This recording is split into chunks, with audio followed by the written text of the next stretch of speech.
طاہر جمیل صاحب ہیں، railway road Lahore. سوال ذرا غور سے سنیں۔ وہ کہتے ہیں کہ آپ کو یقیناً معلوم ہوگا کہ کچھ روز قبل برطانوی حکومت نے کچھ پاکستانیوں کو ڈپورٹ کر کے پاکستان بھیجا، تو حکومت پاکستان نے یہ کہہ کر جہاز کو پاکستان اترنے کی اجازت دینے سے انکار کر دیا کہ اب صرف اس صورت میں ڈپورٹ کیے گئے پاکستانیوں کو قبول کیا جائے گا اگر ان میں نواز شریف بھی شامل ہوگا۔ اس حکومتی فیصلے کو آپ کس نظر سے دیکھتے ہیں؟ کیا یہ شریف خاندان کی ذلت و بے عزتی کی انتہا نہیں؟ پہلی بات طاہر جمیل صاحب، میں شاید پہلی بار میں یہ شیئر کر رہا ہوں آپ کے تھرو اپنے ویور سے، اپنے دوستوں سے، احباب سے۔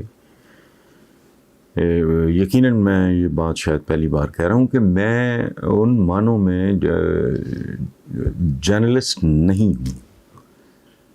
میرا بیسیکلی کام ہے رائٹنگ، سوشلائز میں نہیں کرتا۔ جس بڑے سے بڑے فن خان کا بھی دل کرے وہ ملنے آ جائے سر آنکھوں پہ، میں جا کے نہیں ملتا، میں سوشلائز نہیں کرتا۔ میں بالکل ایک غیر فعال گوشہ نشین آدمی ہوں، سوائے ٹی وی اور اخبارات کے میرا کوئی سورس آف انفارمیشن نہیں ہے۔ جرنلزم بنیادی طور پہ ہے دو چیزوں کا نام، ایک ہے رپورٹنگ، دوسرا ہے نیوز روم۔ تو میں نے زندگی میں 5 منٹ بھی رپورٹنگ نہیں کی، I have no clue at all۔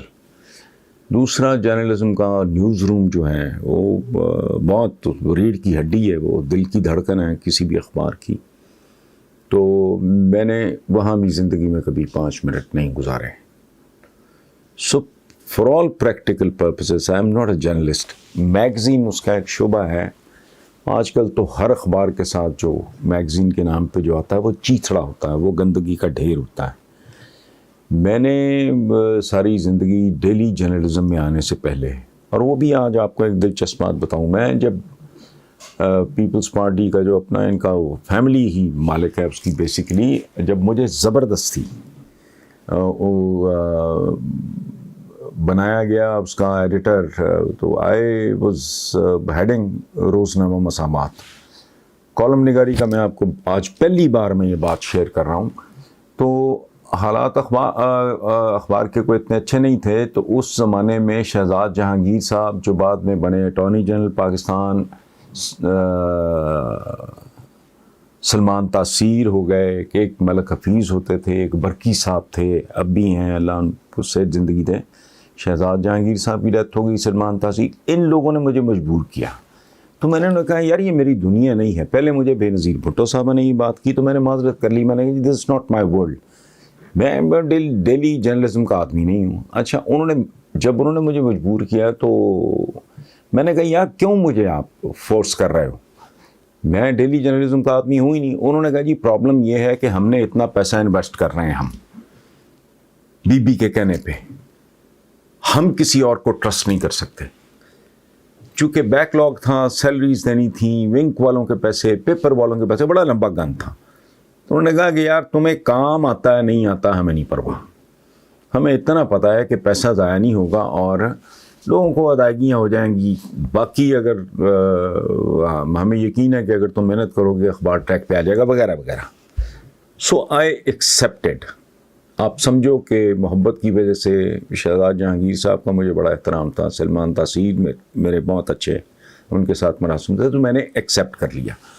اچھا، اب ہوا کیا کہ میں نے وہ سیلریز وغیرہ، وہ بہت برا حال تھا پرنٹنگ پریس کا، وہ پیپر والوں کے پیسے دینے تھے، انک والوں کو پتہ نہیں کس کا۔ میں نے خیر وہ سارا سلسلہ سیٹ کر کے جب اخبار کو میں نارمل اس میں لے آیا اور ٹریک پہ آ گیا اخبار، تو میں نے سوچا کہ اب یار کوئی اچھا کالمسٹ ہونا چاہیے۔ تو مجھے آج بھی یاد ہے، اللہ کروٹ کروٹ جنت نصیب کرے، منو بھائی میرے بہت ہی پیارے، بہت ہی چہیتے بزرگ تھے، بہت، اور مجھ سے بھی بہت محبت کرتے تھے۔ اور آج اگر سندس فاؤنڈیشن کے ساتھ میرا کوئی تعلق ہے تو وہ صرف اس لیے ہے کہ یہ منو بھائی مرحوم کا حکم تھا۔ اچھا، میں نے منو بھائی سے رابطہ کیا اور کہا کہ یار آپ منو بھائی، آپ میرے بزرگ تھے، میرے بڑے بھائیوں کی طرح لاڈ پیار بہت تھا، تو میں نے کہا آپ نا آ جاؤ مساوات میں آ جاؤ. وہ اس وقت جنگ میں تھے. تو مجھے آج بھی ان کا جملہ یاد ہے. انہوں نے کہا کہ یار تو بیوقوف ہے, مجھے تو تحریک استقلال سے نکال کے پیپلز پارٹی سے نکال کے تحریک استقلال میں لے کے جا رہا ہے. جنگ پاکستان کا نمبر 1 اخبار ہے. وہ مساوات تو ابھی اس کو سیدھا پدرا کر رہا ہے اور یہ کر رہا ہے وہ کر رہا ہے. تو میں اچھا وہ خیر میں ان کے ساتھ لاڈیاں شاڈیاں کرتے رہے. اچھا پھر فائنلی وہ محبت اتنی کرتے تھے اور اتنے بڑے آدمی تھے کہ مجھے انکار کرنا بھی ان کے لیے مشکل تھا. تو مجھے کہتے اچھا یار مجھے کم سے کم یہ بتا کہ پیسے تو کم از کم اتنے دے دو گے جتنا مجھے جنگ دیتا ہے. اچھا وہ فگر جنگ کے لیے میں سمجھتا تھا کہ وہ ضرورت سے زیادہ بوجھ ہے. جنگ ظاہر ہے پاکستان کا نمبر 1 تھا, آج بھی ہے. تو مساوات کنٹ افورڈ ایک اتنا ایکسپینسو کالمسٹ. تو میں نے کہا اچھا منو بھائی چلو آپ بنا صحیح, میں دیکھتا ہوں حالات ذرا بہتر ہو جاتے ہیں تو پھر. اچھا اب یہ بات میں نے ہمیں دوستوں سے شیئر کی جن کا جرنلزم سے کوئی لینا دینا نہیں تھا. تو مجھے میرا ایک دوست ہے بہت پیارا ابرار بھٹی, تو مجھے کہتا ہے یار تیرا دماغ ٹھیک ہے, تو خود کیوں نہیں کالم لکھ لیتا. میرا کبھی دھیان ہی نہیں گیا. تو میں نے کہا اچھا. میں نے کہا چلو مجھے ایکسٹرا لیبر کرنی پڑے گی, جان مارنی پڑے گی, میں کر لیتا ہوں. یہ جو باقی لکھ رہے ہیں ان سے تو کوئی بہتر ہی کر دوں گا. وہ اتفاق یہ ہوا کہ کالم بہت کلک کر گیا, چرا ہٹ ہو گیا. بلکہ اسی زمانے میں پہلی آفر مجھے جنگ سے آئی ان لیس دین 6 months. کالم رائٹنگ شروع کرنے کے بعد بطور کالمسٹ. انجم رشید جنگ کے اللہ انہیں صحت زندگی دے, وہ جنگ میں تو نہیں ہے لیکن بہرحال الحمدللہ ہی از اراؤنڈ. تو this is how I came in to یہ کالم رائٹنگ وغیرہ کے چکر میں. میں جرنلسٹ نہیں ہوں. آپ نے جو سوال کا آغاز آپ نے کیا ہے کہ آپ کو یقیناً معلوم ہوگا, نہیں مجھے کچھ معلوم نہیں ہوتا. میں ایک بہت ہی بے خبر آدمی ہوں. میرے لوگوں کے ساتھ رابطے اور جو میرے گھر پہ چل کے آ کے میرے ساتھ کو بات شیئر کرتا ہے میں اس کو امانت سمجھتا ہوں. جرنلسٹ تو خبر ڈھونڈ رہا ہوتا ہے نا, میرا انٹرسٹ نہیں ہے خبر کے ساتھ.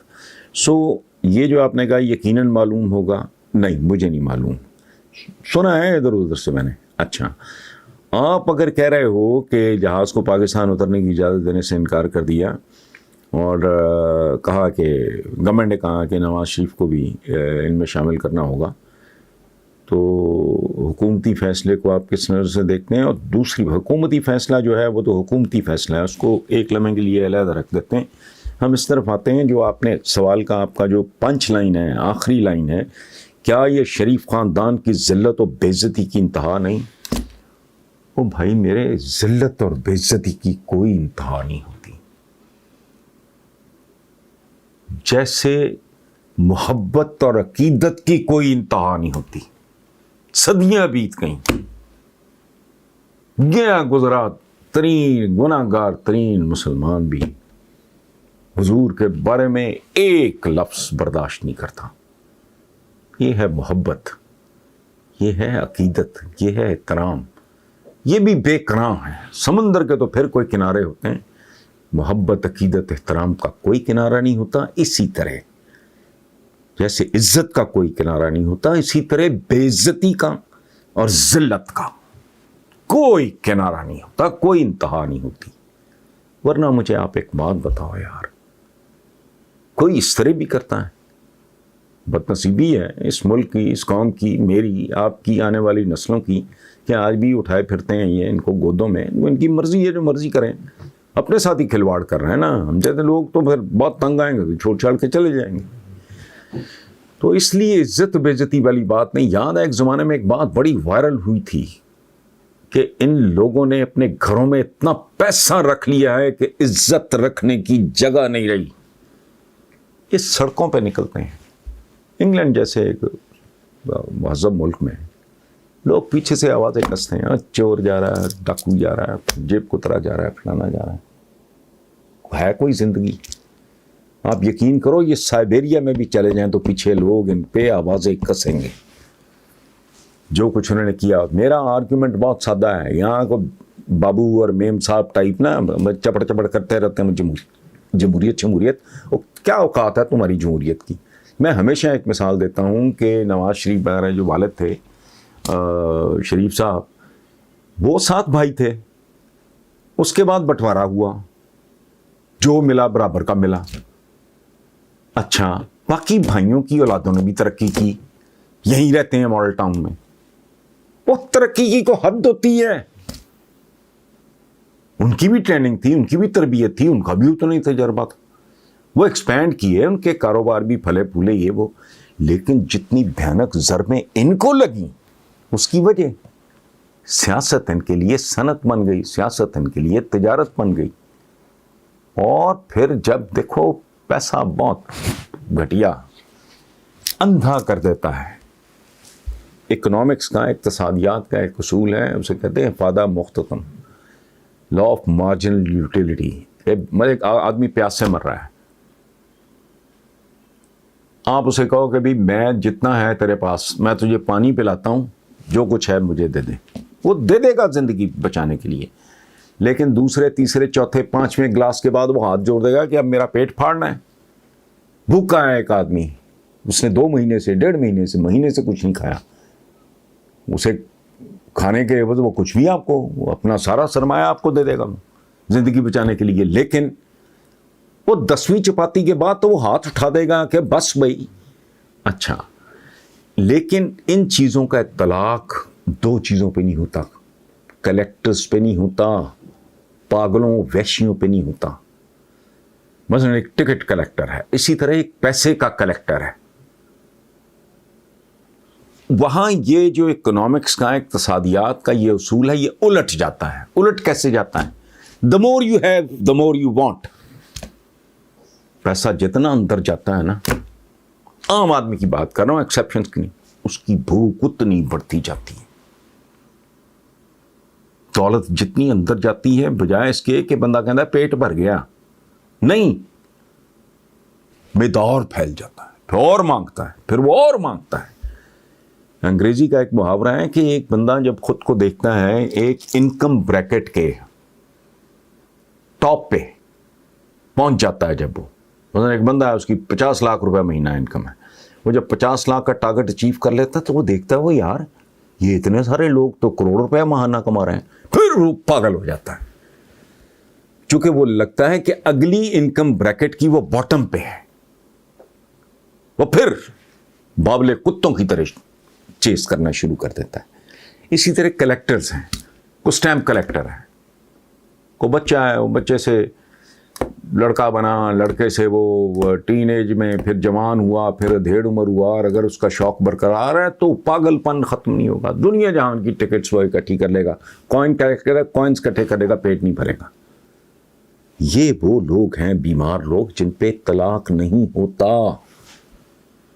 the more they have، جتنا پیسہ ان کے اندر جاتا ہے اتنی ہی بھوک بڑھتی ہے. یہ عمر و عیار کی زنبیل کا آپ نے سنا ہوگا کہ مثلا ایک تھیلا ہے، آپ اس میں ڈالتے جاؤ وہ پھیلتا جائے گا. یہ ایک متھ ہے، لیکن میں سمجھانے کے لیے عرض کر رہا ہوں اپنے ینگسٹرز کو، بچوں کو، ٹینیجرز کو، زندگی میں ان چیزوں سے اجتناب کرنا چاہیے. جیسے زندگی کی ایک حد ہے، اسی طرح پیسہ کمفرٹ ہے، یہ ایک ٹول ہے، اس کی کوئی اوقات نہیں ہے. لباس ہے نا، ضرورت ہے، سردی ہے، مجھے ٹھنڈ لگ رہی ہے، مجھے کپڑا چاہیے، مجھے رات کو سر پہ چھت چاہیے اپنی، مجھے 2 وقت کا، میں تو خیر 1 وقت کھانے والا آدمی ہوں اور 1 وقت بھی نہ ہونے کے برابر ہی ہوتا ہے میرا. تو یہ زندگی میں بہت ضروری ہے یہ سیکھنا کہ where to put a full stop, کہ بس بھائی اگر زندگی کا انت ہے تو پھر کسی چیز کی کیا اوقات. کیا لوگ اپنے پیارے بچا لیتے ہیں؟ خربوں سے بھی زیادہ ڈالرز موجود ہوں، کسی کے بچے کو اللہ نہ کرے کچھ ہو، کسی کے کسی پیارے کو ماں کو، باپ کو، کبھی کو بچا سکا. کیا بیسیکلی باٹم لائن یہ ہے کہ یہ ایک کمفرٹ خریدنے کے لیے یہ ایک کرنسی ہے، امریکن کرنسی ہے تو پاکستانی بھی ہے تو انڈین بھی ہے تو اپنا جاپنیز کرنسی بھی ہے. It's not an end, it is a mean to an end. باقی سب کچھ واقعی دھرے کا دھرا رہ جاتا ہے، لیکن اس بات کو سنتے ہیں ہم، سمجھتے نہیں ہیں. سو ان لوگوں کا، ان کی ذلت اور بے عزتی، خدا را طاہر جمیل صاحب اس کی انتہا تلاش نہ کریں، کیونکہ اس کی کوئی انتہا نہیں ہے.